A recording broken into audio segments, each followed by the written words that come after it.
Well, good morning, everyone. Happy Friday morning to you. Welcome back to Morning Musings here on Now TV. My name is Don K. Preston. I'm the president of Preterist Research Institute of Ardmore, Oklahoma. I really appreciate you being with me. Happy New Year. Here we are. January is already gone. Wow. I hope your new year is getting off to a fantastic start. Hope you're getting things accomplished. Hey, how are your New Year's resolutions going? Or should I ask? Yeah. I don't know very many people doing that much anymore, do you? As I've shared with you on this program before, my New Year's resolution every single year is already set. It is, I'm going to try to be a better Christian, to be a better follower of Christ than I was the last year, to walk humbly before my God, to love Him more, to love people more and better. So I could never find a better resolution than that, right? All right, let's get back into it. So we are considering, and we've been involved in a study now for over 2 years on the challenge of Christ. The challenge of Christ is John chapter 10, verse 37. If I do not do, Jesus said, if I do not do the works which my Father has sent me, do not believe me. Now, as I've said before, and let me emphasize this because this is so incredibly important. Jesus is basically the only world religious figure that has issued that kind of a challenge. Hinduism does not issue that kind of a challenge. Buddhism does not issue that kind of a challenge. Islam does not issue that kind of a challenge. Judaism is the only world religion that comes even close because Judaism is a historical religion. It's been verified in its roots through archaeology, through history. There's no question. No, look, I know skeptics doubt. I know skeptics refute or try to refute. That's not the point. The point of it is Judaism and Christianity are based upon historical evidence. The writer of Hebrews says, without faith, it is impossible to please God, because he that comes to God must believe, number one, that He is, and that He is a rewarder of those who diligently seek Him. Faith is the substance of things hoped for and the evidence of things not seen. Evidence. You know, it's disturbing to me, ladies and gentlemen, when I hear believers in Christ say, oh, I don't have to prove my religion. I don't have to argue, and I don't have to debate. Well, you know, not everyone is a debater. But you know what? Peter said in 1 Peter chapter 3 and verse 15, sanctify Christ. The word sanctify there means set apart. Sanctify Christ as Lord in your heart. Put Him as Lord in your life. Now watch this. And be ready always. Now he's writing to Christians. He's not writing just to preachers. He's not writing just to bishops. He's not writing to an elite class of biblical scholars. He is writing, as it were, to the person in the pew. Sanctify Christ as Lord in your heart, and be ready always to give an answer. Now, the word answer there in the Greek is from apologia. It's the word from which we get our word apology. Now, unfortunately, we've sort of kind of changed the meaning of apology. We think it's saying, oh, I'm so sorry I did that, or I'm so sorry I got caught, or I'm so sorry this or that or the other. That is not the meaning of apologia. Apologia is actually a courtroom technical word, a legal word, that says you need to be able to stand before the judge, as it were, and to give a reasoned, logical, informed, evidentiary reason for why you believe what you believe. That's what the challenge of Christ is all about. If I do not do, historically. I read some of the detractors of covenant eschatology every once in a while, and we talk about the fulfillment of the law. And we talk about the last three of Israel's feast days.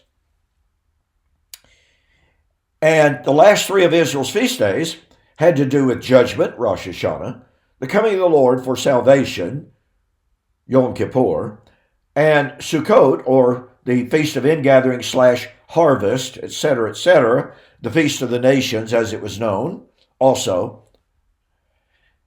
And those were shadows of good things that were about to come. Well, if those feast days had not been fulfilled, ladies and gentlemen, then the entirety of the old law stands valid today, stands binding today. And so, caught in a dilemma, futurists will often say, oh, well, all of those feast days, they are fulfilled in Christ spiritually. Now, what's funny here is they believe that the first 4 feast days were fulfilled historically in the death, burial, resurrection of Jesus, and the day of Pentecost. Historical events that fulfilled the first 4 feast days. But when it comes to the last 3 feast days, somehow, some way, in this metaphysical, ethereal, non-historical way, Christ fulfills those last 3 feast days. It's not what the Bible teaches.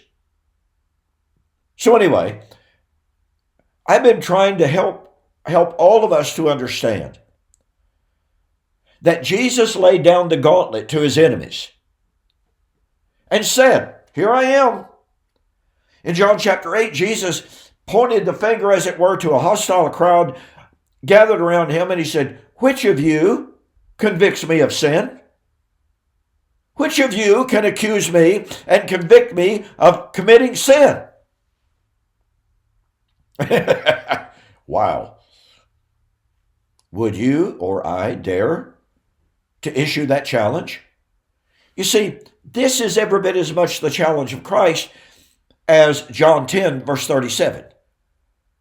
So what I've been sharing with you is the fact, number one, that the challenge of Christ is very real. In spite of detractors, in spite of those who want to say, well, the challenge of Christ doesn't have anything to do with eschatology. Well, it has every bit as much to do with eschatology as it does with his resurrection from the dead. Because he predicted his resurrection from the dead every bit as much and as clearly as he did his coming in judgment of all men in the first century generation. So if you could say his prediction of his second coming, the judgment, the resurrection, the kingdom, etc., was not part of the challenge, then you could justifiably say, oh, well, his prediction of his resurrection from the dead was not part of his challenge. And then we're left asking the question, okay, what were the works the Father gave him to do that he said, if I don't do it, don't believe me? You see, the objection becomes an argumentum ad desperatum, an absurdum. And so, we've been examining this challenge of Christ in regard to his prediction of his second coming. His prediction of the coming of the judgment, the resurrection, the new creation, etc. And so, we have looked at the fact that most people today, they want to run over here to Revelation and say, well, see, we're waiting for the fulfillment of Revelation. Anytime now, really, really soon. On Facebook, just very, very recently, one individual boy, he just goes off and he talks about the coming of the Lord is coming very, very soon. And one individual posted to it, and he quoted Revelation, and So this one individual posted before I could, and he said, "What do you mean by soon?" And the guy says, "Well, I mean exactly that. It's coming really, really soon. And it's going to happen within the next 5 to 10 years. And this individual posted back and said, "Well, let me ask you a question. Why is it that when you say soon, you honestly mean objectively near, quickly, shortly, imminently, but when the inspired writers, through the inspiration of the Holy Spirit said 2,000 years ago, those things were to come to pass shortly, God didn't mean what he says." That individual promptly disappeared from the conversation. Point of fact is, ladies and gentlemen, God can tell time. Listen, do yourself a favor. Go to my website, donkpreston.com, BibleProphecy.com. Let me make you an offer. Order a copy of my book, Who Is This Babylon? Okay? Sells for $22.95 plus shipping. If you order the book and you send me a note that says you saw the offer on YouTube or Facebook, I'll refund your shipping. I will not only refund your shipping, I will send you free of charge my book, Can God Tell Time? Now, here's the deal. In the book, Can God Tell Time? It's an extensive discussion of the fact that God tells time accurately. But in the book, Who Is This Babylon? I also have a very special study of God and time. I have material in the Babylon book that is not in the Can God Tell Time book. If you order the Babylon book, not only will I pay your shipping, I will send you free of charge. Now look, you've got to make mention of the offer. You've got to make a note, say, saw the offer on Now TV, okay? But once again, you order the book, Who Is This Babylon? Free shipping and a free copy of Can God Tell Time? Now then, let's move on. I've been sharing with you that Revelation chapter 1 verse 3 says, "Blessed is he who reads, who understands, and who keeps the saying of this book, because the time," Greek word kairos, divinely appointed time, has come. The time for what? The time for fulfillment. I've been sharing with you that the book of Daniel, even though it does indeed, Daniel chapter 12, 3 and 4, use the term kairos, but it also, in Daniel 2 and in Daniel chapter 7, gives us a timeline. Now, it doesn't give us day and hour, absolutely. But what it does do is it tells us a kingdom countdown. 4 kingdoms that brings us to the days of Rome, and it would be in the days of Rome in which the God of heaven would set up a kingdom that shall never be destroyed. It would be in the days of Rome, that 4th empire, that the little horn would arise, persecute the saints, and would be destroyed at the coming of the Lord. Have you caught the power of that yet? Okay? Folks, you can't get the coming of the Lord beyond the 4th empire. The little horn is the man of sin of 2 Thessalonians chapter 2 that my dispensational friends say, "Oh, this is about to happen. It's coming soon." 2,000 years removed from the Roman Empire. You see the problem? So then we have started, this is video number 3 in our study of Daniel chapter 9. Because Daniel chapter 9, just like Daniel 2, just like Daniel 7, gives us a, quote, timeline. Now, does it give us the day and the hour? No. Oh, and by the way, is there tremendous controversy over Daniel chapter 9? Well, that would be a huge understatement, wouldn't it? You have the dispensational countdown of the 70 weeks in which they insert a so far 2,000 years, between the 69th and the 70th week. Then you have the amillennial and the postmillennial world, which by and large see the 70 weeks ending in 3435 AD, which is way too early. And both of those views, the amillennialist and the postmillennialist, fail to understand that Daniel 9 predicted the resurrection. It predicted the new heaven and the new earth. Now, are those terms found in Daniel 9? No. Pardon me.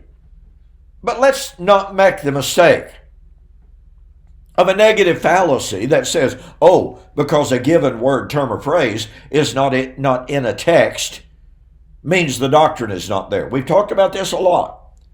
Boy, this is a critical hermeneutical fallacy on the part of so many Bible students. Folks, do we not even know what synonyms are? You know, to bring in everlasting righteousness, designated to come within the 70 weeks. What is the world of righteousness? Well, let's see. 2 Peter chapter 3 and verse 13, Peter, talking about what would happen at the day of the Lord, said, according to his promise, we look for a new heaven and a new earth wherein dwells righteousness. So let's see here. Peter was looking for the new heaven and new earth that would be characterized by righteousness. Daniel was looking for the bringing in of everlasting righteousness. Was Daniel anticipating a different world of righteousness from that anticipated by Peter, when Peter emphatically tells us that he was looking for the day of the Lord foretold by the Old Testament prophets? He was looking for the new heaven and the new earth foretold by the Old Testament prophets. He was looking for the world of righteousness foretold by the Old Testament prophets. Did Daniel predict the coming of the world of everlasting righteousness? Well, as kids like to say, duh. I mean, no disrespect to anyone. But folks, this is really simple stuff unless we allow our presuppositions, our traditions, to cloud our mind and to blind us to the fact a given word, term, or phrase does not have to appear in a given text. If we have synonymous terms, guess what? We've got the doctrine. Okay, so in Daniel chapter 9, Daniel was told 70 weeks are determined. Now, you see, I've made mention of the fact we're talking about the kairos, the appointed, designated, divinely appointed time.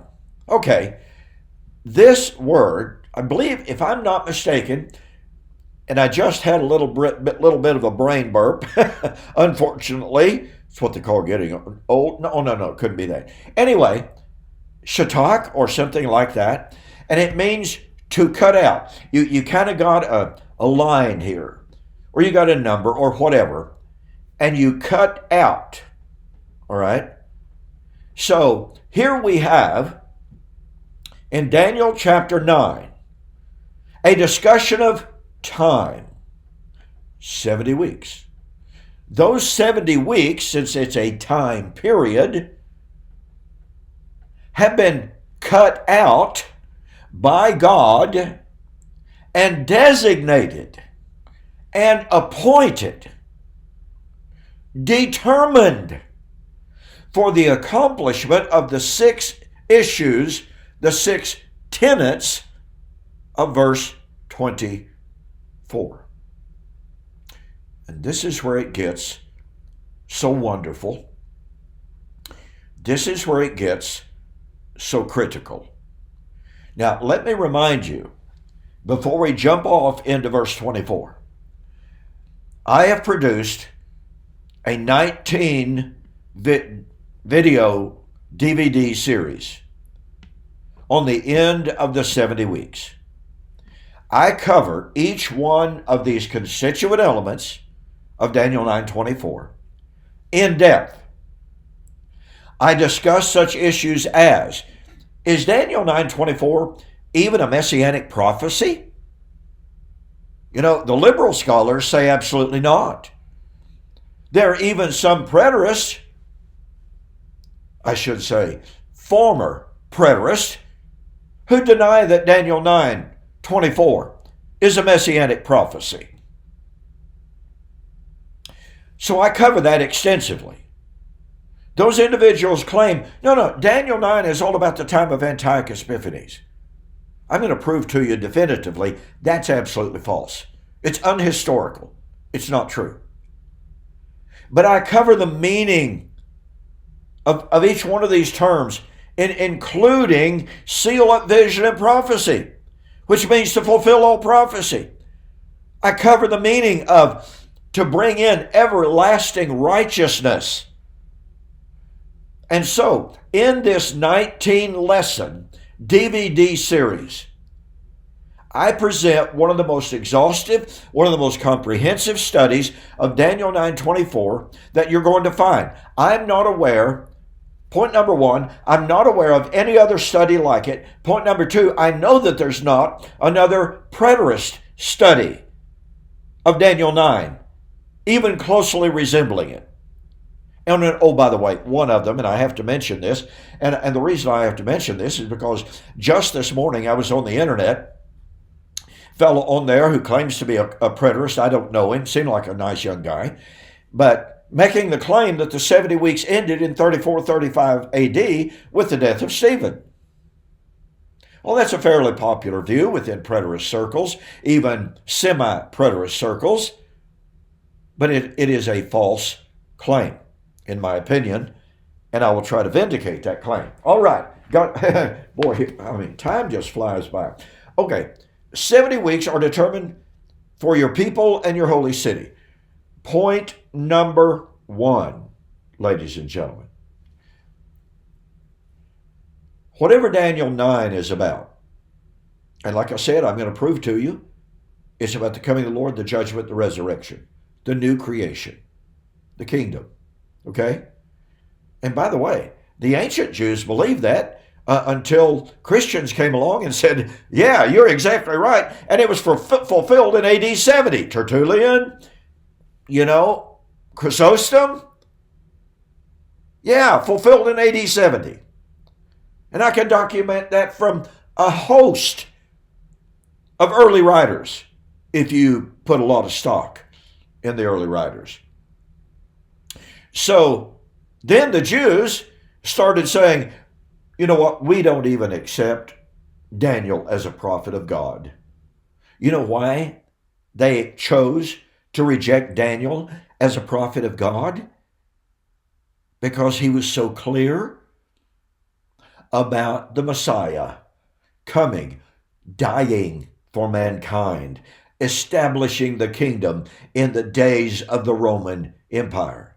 So much so, do you realize that some of the ancient Jews writing post AD 70 and prior to AD 70, the Jews understood that the fulfillment of Daniel was supposed to be in AD 70. Josephus himself said that Daniel 9 was being fulfilled in the events of the siege and the war of 66 AD, 66 to 70.